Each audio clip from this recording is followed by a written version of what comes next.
부산을 방문해 보신 적이 있는 분들은 부산에 태종대가 있다라는 것을 아실 겁니다. 그런데 부산 태종대에 가면요, 이 자살바위라는 곳이 있습니다. 절벽이 굉장히 높고요. 또한 검푸른 이런 바닷물이 넘실거리는 것이 자살하기에 그만인 곳이라고 말을 합니다. 실제로 이곳에서요, 자살을 한 사람들이 많아서 고민 끝에 경찰서에서 팻말 하나를 세웠답니다.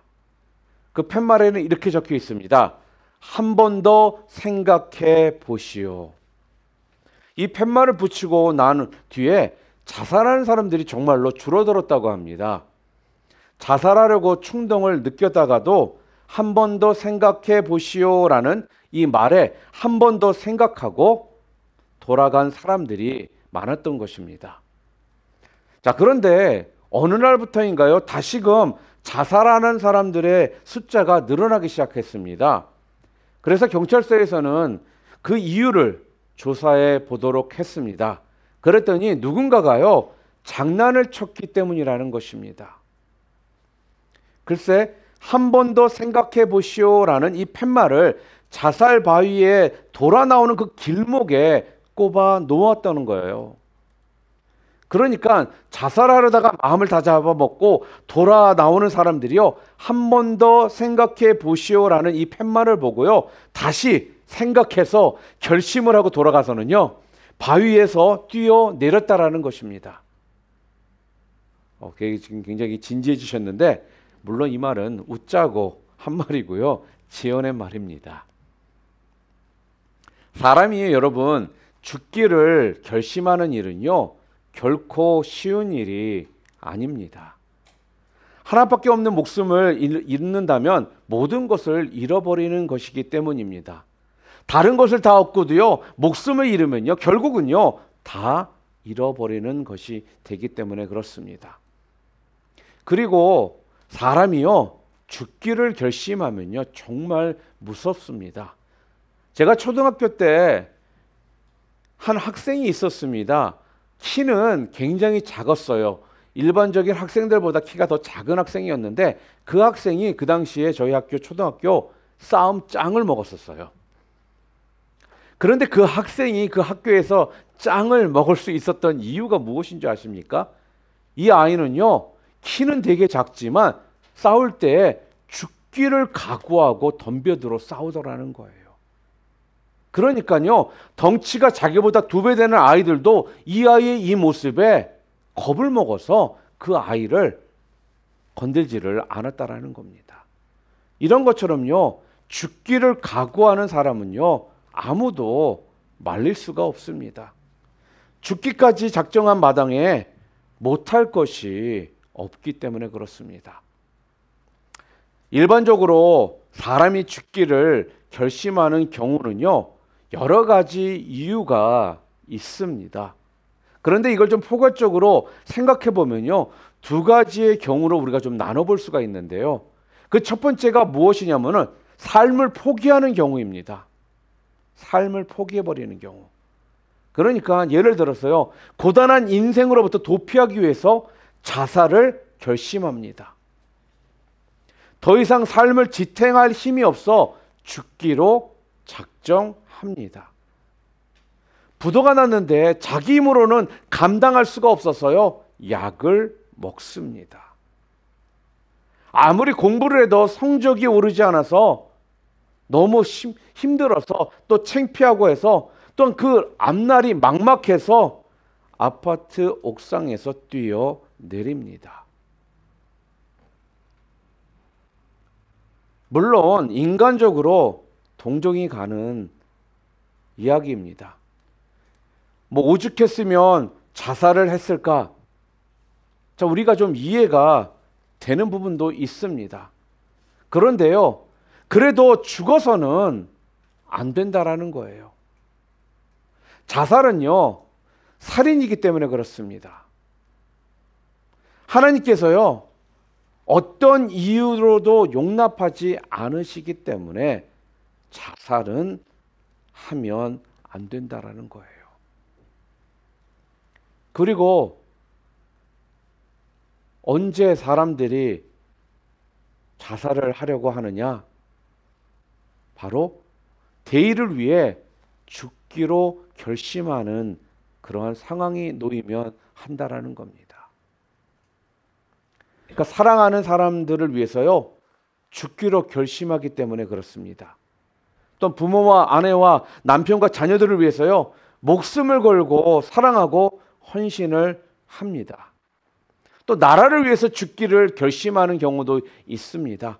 역사적으로는요, 성웅 이순신처럼요, 일사각오로 나라를 위해 헌신을 합니다. 그리고 하나님을 위해 죽기로 결심하는 사람들도 있습니다. 우리가 성경에 보면 사도 바울은요, 자기 한 목숨 바치겠다라는 각오로요, 헌신을 했습니다. 이들 모두가요, 죽음을 무릅쓰고요, 죽도록 충성을 합니다. 이러한 결심들은요, 여러분, 놀라운 힘을 발휘하게 한다라는 거예요. 자, 그런데요, 성경에 보니까요, 성경에서는 죽기를 결심한 사람들이요, 죽지를 않는다라고 말씀을 하더라는 거예요. 마태복음 10장 39절 말씀 우리 함께 읽어볼까요? 자기 목숨을 얻는 자는 잃을 것이요, 나를 위하여 자기 목숨을 잃는 자는 얻으리라. 또 16장 25절에도 누구든지 제 목숨을 구원하고자 하면 잃을 것이요, 누구든지 나를 위하여 제 목숨을 잃으면 찾으리라. 마가복음 8장 35절 함께 읽겠습니다. 누구든지 자기 목숨을 구원하고자 하면 잃을 것이요, 누구든지 나와 복음을 위하여 자기 목숨을 잃으면 구원하리라.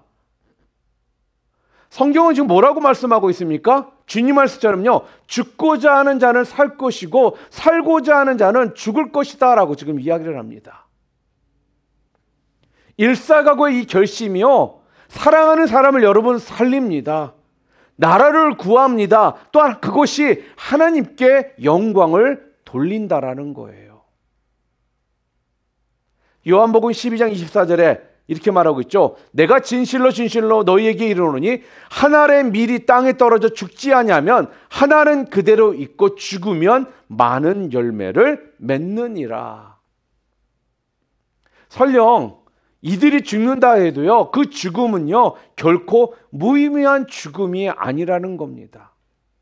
주님 말씀처럼요, 한 알의 밀알이 땅에 떨어져 죽음은요, 많은 열매를 맺기 때문에 그렇습니다. 이 죽음 자체가요, 살아서 헌신하는 것보다 더 큰 열매를 맺게 되기 때문입니다. 우리가 21세기를 살아가면서 많은 사람들이 그럽니다. 교회에서는 죽으면 죽으리라, 너무 고리타분한 옛날 이야기들을 계속하고 있다라고 합니다. 하나님 위해 죽어야 된다, 목숨을 내놓을 수 있어야 된다, 이런 이야기는 요즘 시대에 맞지 않는다라고 하는 사람들도 많습니다. 시대가 지금 어느 시대인데 그런 이야기를 하느냐? 옛날 거는 좀 버려라. 새로운 시대에 맞춰서, 요즘 트렌드에 맞춰서 신앙생활도 해야 되지 않느냐라고 하는 분들도 있더라는 거예요. 지금 우리가 살아가는 시대는요, 점점 사람들이요, 말씀보다는 내 편함을 위해서, 나의 이익을 위해서 살아가는 것을 더 잘하는 것으로 우리는 여기는 시대에 살고 있다는 겁니다. 그런데요, 여러분, 2000년 전이나 지금이나 달라진 것은 없다라는 거예요. 이 말씀은요, 지금도 이 21세기에도요, 죽기를 각오하고 하나님께 그 삶을 헌신하는 사람들이 필요하다는 말씀입니다. 목숨을 걸고요, 목회하는 목회자들이 필요합니다.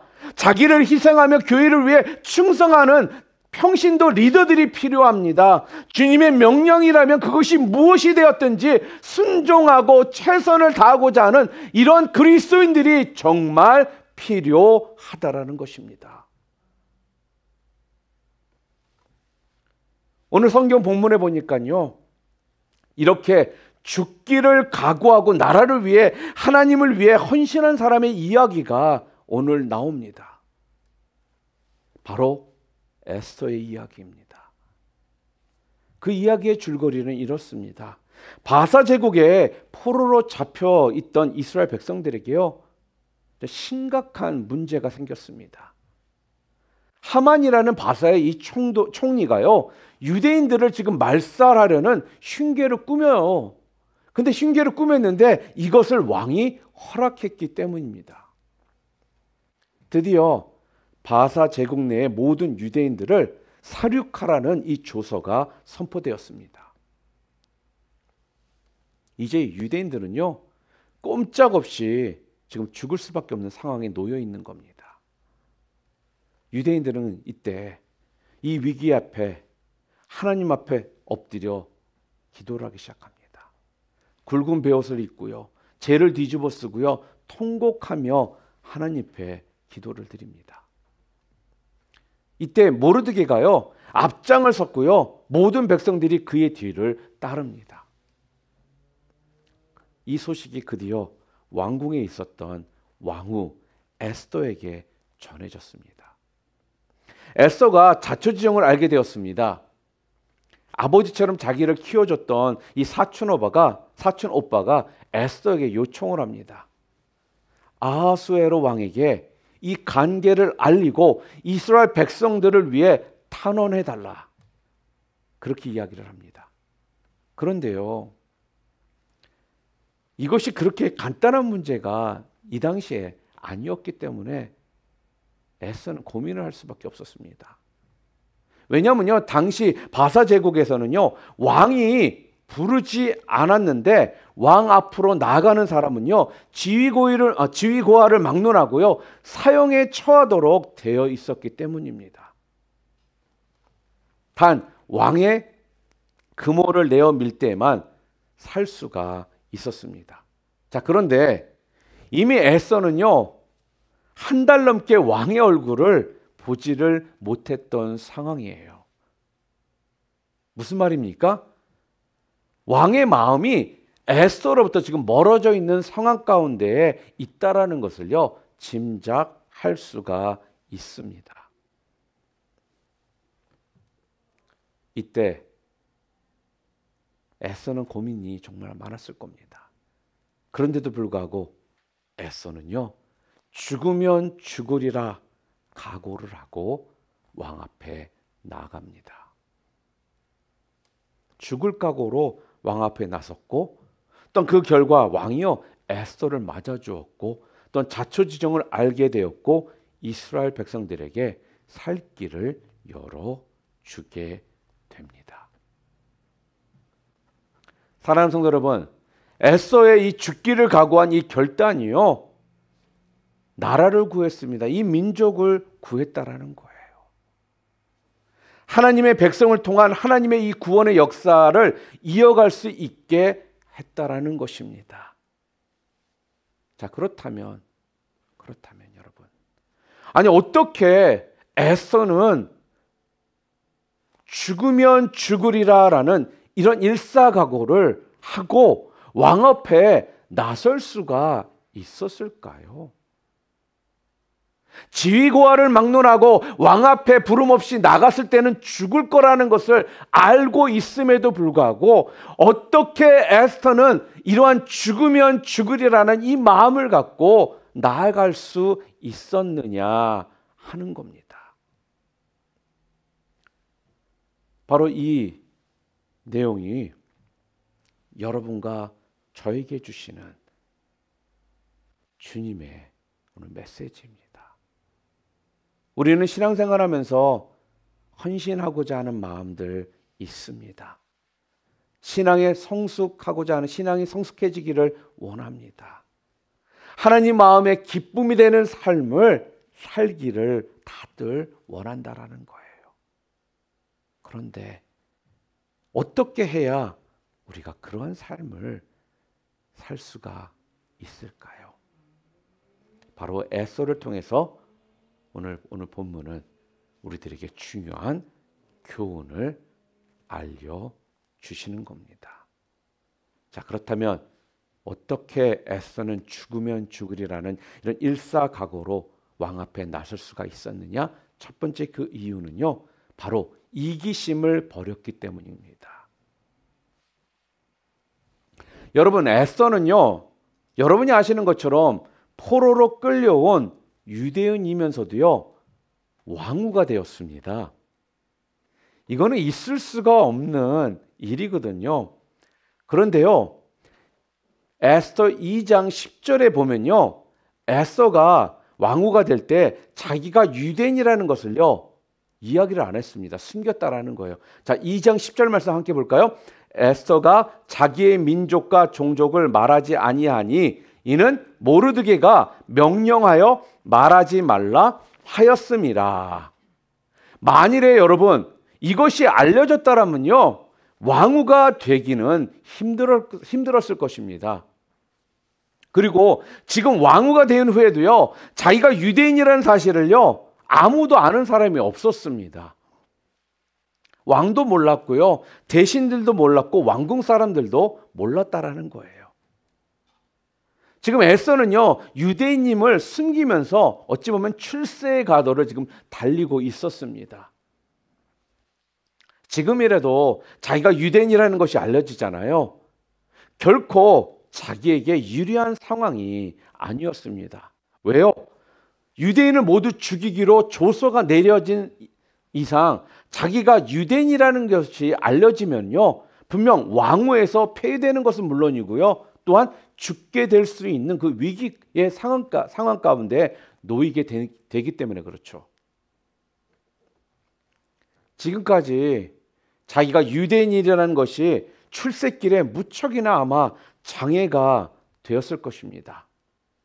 그래서 유대인임을요, 에스더는 숨겼던 것입니다. 자, 그런데 이제 자기 민족이 자기 출세에 걸림돌이 될 뿐만 아니라 자기의 목숨까지 위태롭게 지금 만들고 있는 거예요. 아마도 자기가 유대인이라는 사실이 아마 원망스럽고 어떻게 보면 또 저주스러웠을지도 모릅니다. 내가 왜 유대인이어가지고 내가 이런 상황 가운데 놓여야만 하는가? 나라를 생각하고 나라를 위해 나서려면요, 그동안 자기가 쌓아놓은 모든 성공이 한순간에 물거품이 될 수 있는 그러한 상황 속에 놓여 있는 것이거든요.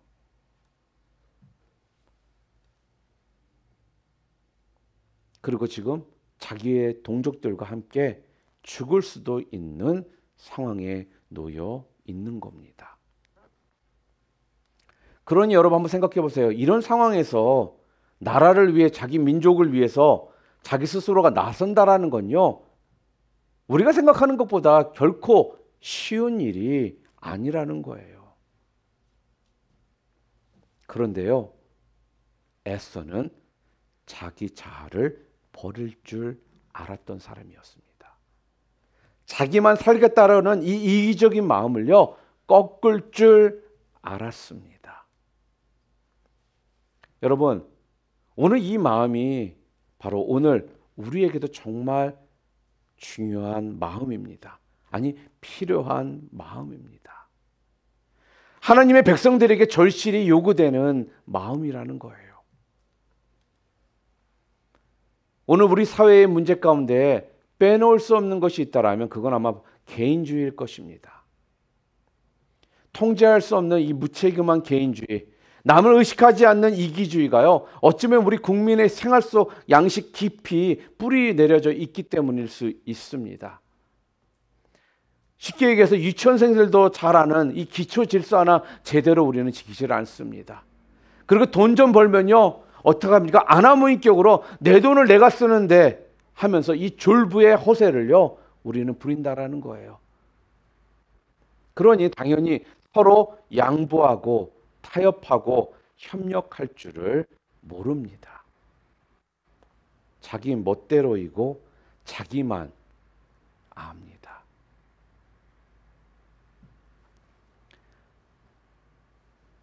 우리는 지금 미국에 살고 있지만 이 서구의 개인주의는요, 결코 이기주의가 아니라는 것을 우리는 분명 알아야 합니다. 개인의 권리를 존중하고요, 또한 개인의 자유를 보장해주는 인류가 수천 년 동안 노력해서 쟁취한 이념이요 또한 사회 시스템입니다. 이 개인주의의 여러분 기본이 무엇인 줄 아십니까? 바로 개인주의의 기본은요 책임입니다. 책임. 그러니까 개인 한 사람 한 사람이요 자기의 책임을 다할 때 모두의 권리가 그때부터 존중되는 것이고 또한 모두의 자유가 그때부터 보장이 되는 것입니다. 그래서 독일의 사상가 니체는요 개인주의의 기본은 책임이다라고 그렇게 말을 했습니다.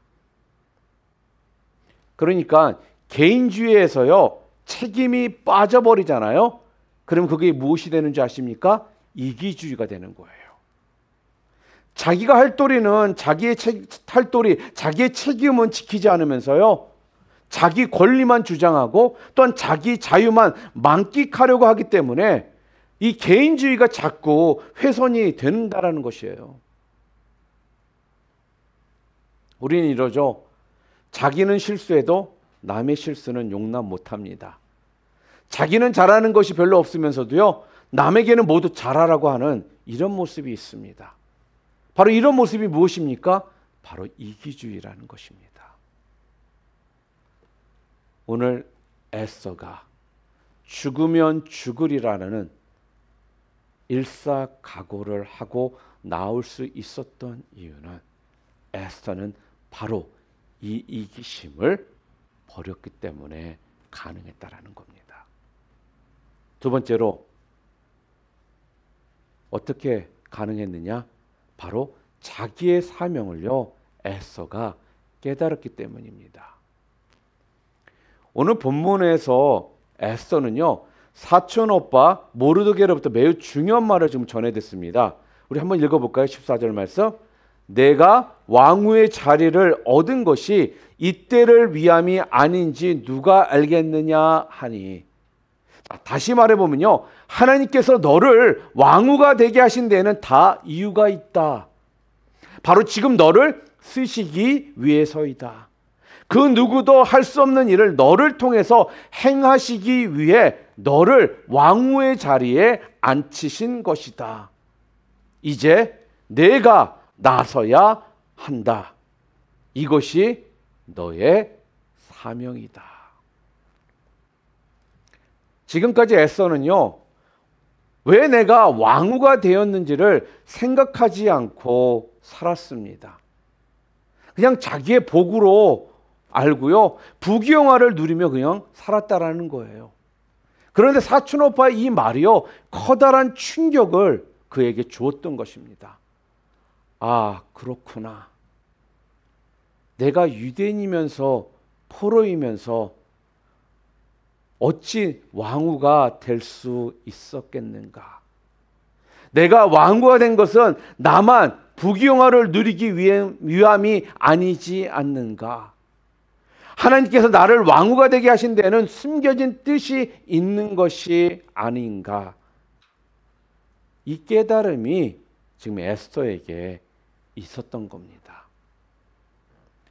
에스더는요 비로소 하나님의 이 섭리를요 깨닫게 된 것입니다. 자기가 왕후가 된 그 사명, 그 사명이 무엇인지를 알았던 겁니다.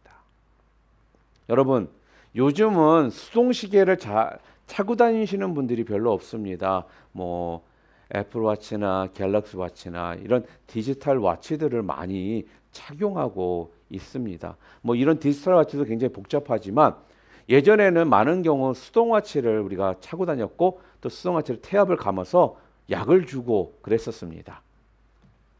혹시 수동워치를 한번 열어본 적이 있는 분이 있는지 모르겠지만 수동시계를 열어보잖아요. 그러면요 그 안에는요 셀 수 없이 많은 부품들이 그 안에 가득 차 이루어져 있습니다.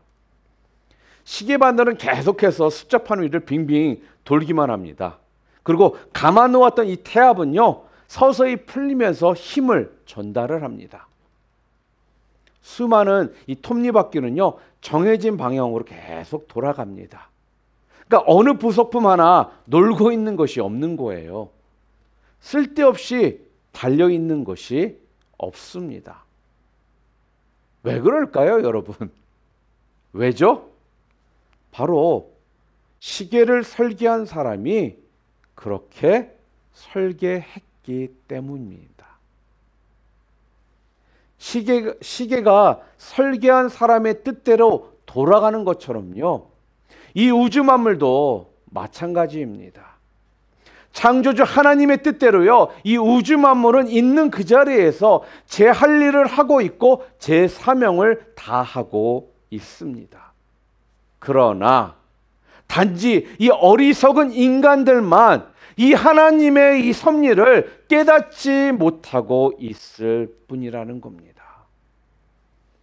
자기가 해야 할 일이 무엇인지를 모릅니다. 우리가 왜 하나님 앞에 왜를 물어야 할 그 이유가 바로 여기에 있다라는 것입니다. 여러분, 하나님이 왜 나를 이 시대에 태어나게 하셨습니까? 하나님이 왜 나를 이곳에 있게 하셨습니까? 많은 그리스도인들은요, 왜를 묻지 않습니다. 하나님께서 자기에게 어떤 사명을 주셨는지를 모릅니다. 아니, 생각하지 않고 살아가고 있습니다. 사랑하는 성도 여러분, 오늘 여러분과 저 또한 좀 귀담아 들어야 할 것이 있습니다. 바로 모르드게가 왕후 에스더에게 했던 그 말, 내가 왕후의 자리를 얻은 것이 이때를 위함이 아닌지 누가 알겠느냐. 내가 지금 이 자리에 있는 것이 무엇 때문인지를 아느냐. 이 말씀이 바로 여러분 귓가에 오늘 들리는 그 은혜가 있으시기를 바랍니다. 그럴 때 여러분이 이 땅에서 하나님께서 여러분에게 부여해 주신 그 사명을 깨닫게 되는 날이 될 것입니다. 그리고 마지막으로 에스더가 죽으면 죽으리라는 일사각오를 하고 나갈 수 있었던 세 번째 이유는 무엇이냐? 바로 기도의 힘 때문에 그렇습니다. 에스더는요, 사람들을 보내 모르드게에게, 삼촌 모르드게에게 이렇게 전합니다. 우리 16절 말씀 함께 읽어볼까요? 당신은 수산에 있는 유대인을 다 모으고 나를 위하여 금식하되 밤낮 3일을 먹지도 말고 마시지도 마소서. 나도 나의 시녀와 더불어 이렇게 금식한 후에 규례를 어기고 왕에게 나아가리니 죽으면 죽으리이다 하니라. 지금 에스더는요, 무엇을 부탁합니까? 기도를 부탁하고 있습니다. 그리고 자기도 금식하며 기도한 후에 왕 앞에 나아가겠다라고 다짐을 한 것입니다. 그렇습니다, 여러분. 에스더가 이렇게 죽음을 무릅쓰고요, 죽으면 죽으리라를 외칠 수 있었고, 또 이렇게 행동으로 옮길 수 있었던 그 원동력이 무엇이었느냐? 바로 기도의 힘이었다라는 거예요. 우리 모두는요, 인생이 한 번밖에 없습니다. 우리 모두는 죽는다라는 거예요. 죽으면요, 모든 것을 다 잃어버리는 것입니다. 에스더라고 자기 하나밖에 없는 이 목숨을 이렇게 쉽게 잃어버리기를 원했겠습니까? 아마 절대로 그렇지 않았다라는 겁니다. 지금 살고 있는 모든 삶 가운데 이 부귀영화를 누리면서요, 오래오래 살고자 하는 마음이 있었을 거라는 겁니다. 그런데 에스더가, 이 왕후가 죽으면 죽으리라는 이 마음을 갖고 나설 수 있었던 거는요, 바로 이 기도의 힘이 함께 했기에 가능했었다라는 거예요. 영국의 경건주의 신학자 제레미 테일러가 거룩한 생활의 법칙과 경험이라는 책에서 이런 말을 했습니다. 기도는 하나님과 천사들이 축복을 내려주실 때까지 붙들어 둘 수 있는 힘을 지니고 있다. 그리고 우리의 상식을 초월한 모든 낯선 기적들과 구름 저편 또는 빛나는 별들 저편에 아직 계시되지 않은 주님의 뜻을 기도하는 이의 영감 속으로 불러들일 수도 있다. 이렇게 이야기를 합니다.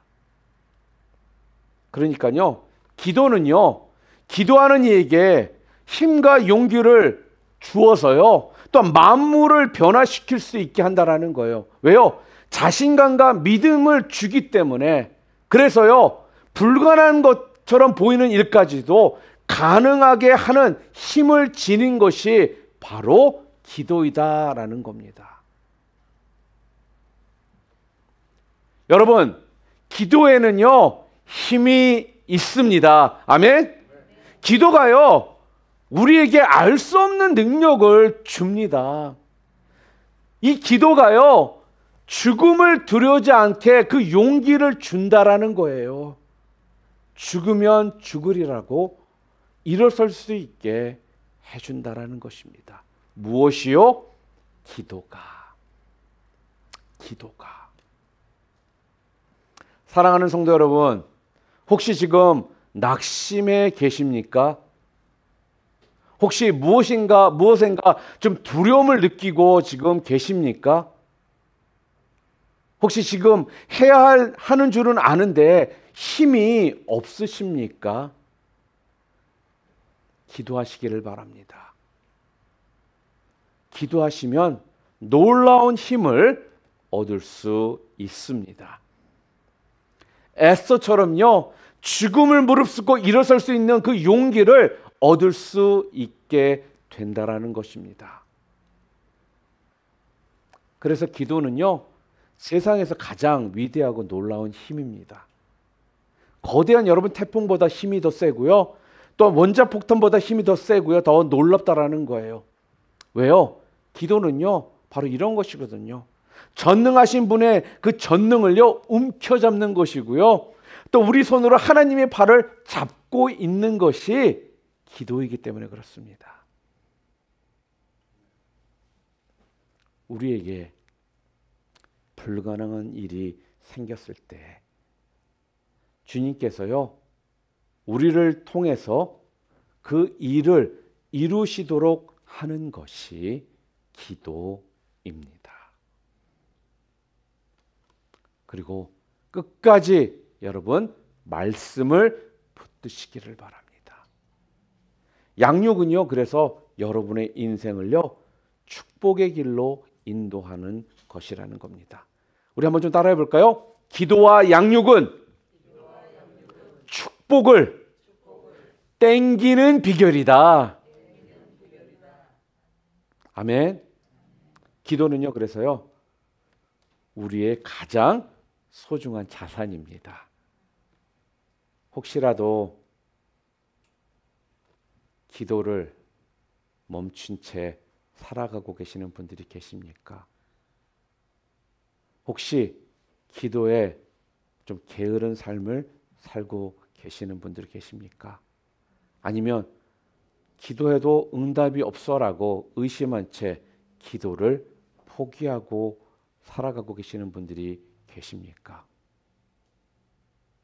오늘 다시 기도를 시작하시기를 바랍니다. 기도가요, 분명히 여러분을요, 능력자로 바꿔 놓을 것입니다. 사랑하는 성도 여러분, 이제 우리 모두 죽자고요, 여러분. 여러분과 내가 죽잖아요. 그러면요, 모든 사람들이 모두가 그때부터 살아납니다. 내가 죽으면요, 하나님이 영광을 받으십니다. 그러기 위해서 에스더는 먼저 이기심을 버렸습니다. 우리 또한 이기심을 버리는 자들이 되기를 바랍니다. 자신의 이 부족함을 아는 사람은요, 그래서 남의 탓을 결코 하지를 않습니다. 남을 탓하는 이 이기심을 버리시기를 바랍니다. 그리고 여러분, 사명을 감당하시기를 바랍니다. 하나님께서 여러분에게 주신 사명 잘 감당하시기를 바라요. 지금까지 여러분들에게 생명을 주셨고요. 또 우리 교회로 이렇게 인도하신 그 하나님의 뜻을요, 여러분 발견하시기를 바랍니다. 그리고 마지막으로 우리 기도합시다. 기도의 힘이 바로 우리를 바꿔놓습니다. 마가복음 9장 23절 말씀입니다. 할 수 있거든이 무슨 말이냐? 믿는 자에게는 능히 하지 못할 일이 없느니라. 기도 외에는 어떤 일도 일어날 수 없습니다. 오늘부터 이 세 부분만 우리가 고쳐진다라면요, 여러분은요 엄청난 주님의 이 축복의 도구가 될 것입니다. 믿으십니까? 오늘 에스더가 죽으면 죽으리라고 외쳤을 때 모두 살아났습니다. 오늘 우리도 죽읍시다. 우리가 죽으면 모두가 살기 때문입니다. 요한복음 12장 24절 말씀 우리 함께 한 목소리로 함께 읽겠습니다. 내가 진실로 진실로 너희에게 이르노니 한 알의 밀이 땅에 떨어져 죽지 아니하면 한 알 그대로 있고 죽으면 많은 열매를 맺느니라. 우리 모두가 죽기로 각오하면 그때부터 하나님께서 뜻을 이루어 가십니다. 이러한 삶을 통해 하나님의 뜻을 이루어 가시는 저와 여러분 모두 되시기를 주님의 이름으로 축복합니다.